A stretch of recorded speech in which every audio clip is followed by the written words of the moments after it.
तो चतुर्भुजों के प्रकार के नाम याद करने की ट्रिक है सारे पढ़ता क्यों नहीं। क्या? सारे पढ़ता क्यों नहीं। तो ऐसे किस क्वाड्रिलेटरल के नेम में आता है? स्क्वायर के नेम में आता है, रेक्टेंगल के नेम में आर आता है, पैरेललोग्राम में पीए आता है, रोम्बस में आरएच आता है, ट्रेपेजियम में टीए आता है, काइट में के आता है। नहीं से कुछ नहीं होगा, नहीं से कुछ नहीं होगा। अब जब बोल ही रहा है नहीं तो कुछ नहीं होगा। सा से स्क्वायर हो जाएगा, इसे हिंदी में वर्ग कहते हैं। रे से रेक्टेंगल हो जाएगा, इसे हिंदी में आयत कहते हैं। पा से पैरेललोग्राम हो जाएगा, इसे हिंदी में समांतर चतुर्भुज कहते हैं। रा से रोम्बस हो जाएगा, इसे हिंदी में समचतुर्भुज कहते हैं। टा से ट्रेपेजियम हो जाएगा, इसे समलंब चतुर्भुज कहते हैं हिंदी में।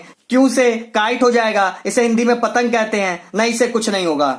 हमने चतुर्भुजों के प्रकारों के नाम ट्रिक से याद कर लिए। ट्रिक क्या है? सारे पढ़ता क्यों नहीं। अब हम इन सब की प्रॉपर्टीज और फॉर्मूलाज भी ट्रिक से याद करते हैं। क्या? इन सभी के गुण और सूत्र भी हम लोग ट्रिक से देखते हैं। तो ये बताइए हमारी ट्रिक में सबसे पहले नंबर पे कौन आ रहा है? हमारी ट्रिक में सबसे पहले नंबर पे है सा से स्क्वायर, इसे हिंदी में वर्ग कहते हैं। ये हमारे लिए रैंक 1 पे है तो टॉपर हुआ। टॉपर हुआ मतलब अच्छा है। ये हमारे लिए अच्छा कैसे हो सकता है? ये हमारे लिए अच्छा ऐसे हो सकता है कि इसमें हमें कुछ याद ही ना करना पड़े। जो भी मिले सब बराबर कर दो, उठा के जो भी मिले सब बराबर कर दो। भुजाएं बराबर, 4 भुजाएं होती हैं, चारों भुजाएं बराबर। 4 कोण होते हैं, चारों कोण बराबर। 2 विकर्ण होते हैं, दोनों विकर्ण बराबर। तो चलिए स्क्वायर यानी वर्ग को हम लोग डिटेल में समझते हैं। तो स्क्वायर जिसे हिंदी में वर्ग कहते हैं की प्रॉपर्टीज गुण हैं। सबसे पहला, इसके सभी कोण बराबर होते हैं। ऑल एंगल्स आर इक्वल, इसके हर एंगल क्या होता है? 90 डिग्री का होता है और बराबर होता है। सभी भुजाएं बराबर होती हैं। ऑल साइड्स आर इक्वल, मान लीजिए ये वाली साइड क्या है? ए है, तो ये भी ए हो जाएगी,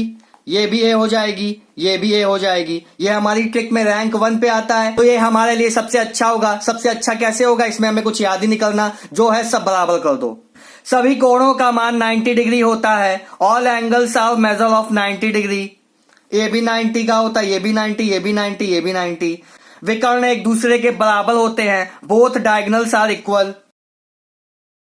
AC इक्वल टू किसके होता है? DB के। विकर्ण एक दूसरे के बराबर होते हैं। ये दोनों विकर्ण बराबर होते हैं। Both diagonals are equal.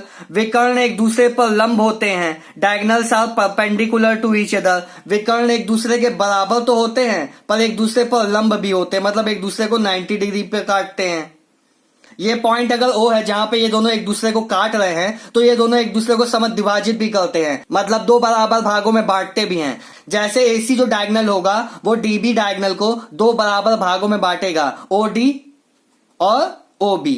OD और OB क्या होंगे? आपस में बराबर होंगे। इसी तरह क्या होगा? DB डायगोनल जो होगा वो AC डायगोनल को, AC विकर्ण को 2 बराबर भागों में बांटेगा, मतलब AO इक्वल टू किसके होगा? OC के होगा। आया समझ में? तो स्क्वायर के इंपॉर्टेंट फॉर्मूलाज, महत्वपूर्ण सूत्र निम्नलिखित हैं। सबसे पहले वर्ग का परिमाप, इसे इंग्लिश में पेरीमीटर ऑफ स्क्वायर कहते हैं। ये हमारा क्या होता है? 4A होता है। दूसरा, वर्ग का क्षेत्रफल, इंग्लिश में इसे एरिया ऑफ स्क्वायर कहते हैं। ये क्या होता है हमारा? A into A square. वर्ग के क्षेत्रफल का एक और फॉर्मूला होता है, अगर हम विकर्ण जो होता है हमारा उसका स्क्वायर करके हाफ कर दें, उसका वर्ग करके आधा कर दें, तब भी हमारा क्या आ जाएगा? क्षेत्रफल आ जाएगा। वर्ग का विकर्ण क्या होता है? डायगोनल ऑफ स्क्वायर क्या होता है? A√2। कुछ नहीं करना है, ट्राइंगल ADC में जब हम लोग क्या करेंगे? पाइथागोरस थ्योरम अप्लाई कर देंगे तो विकर्ण की वैल्यू आ जाएगी, डायगोनल आ जाएगा हमारा। वर्ग की भुजा क्या होगी? अगर मान लीजिए कभी आपको क्या दे दिया जाए? वर्ग का क्षेत्रफल दिया जाए और आपसे पूछा जाए वर्ग की भुजा बताइए, साइड ऑफ स्क्वायर बताइए, तो वर्ग की भुजा, जिसे इंग्लिश में साइड ऑफ स्क्वायर कहते हैं, का फॉर्मूला होता है अंडर वर्ग का क्षेत्रफल। क्या? Under area of square. तो स्टूडेंट्स, ये थे वर्ग के महत्वपूर्ण सूत्र और गुण। अगर आपको वीडियो अच्छा लगा हो या कुछ नया सीखने को मिला हो तो चैनल को सब्सक्राइब कीजिएगा, वीडियो को लाइक कीजिएगा। Thank you.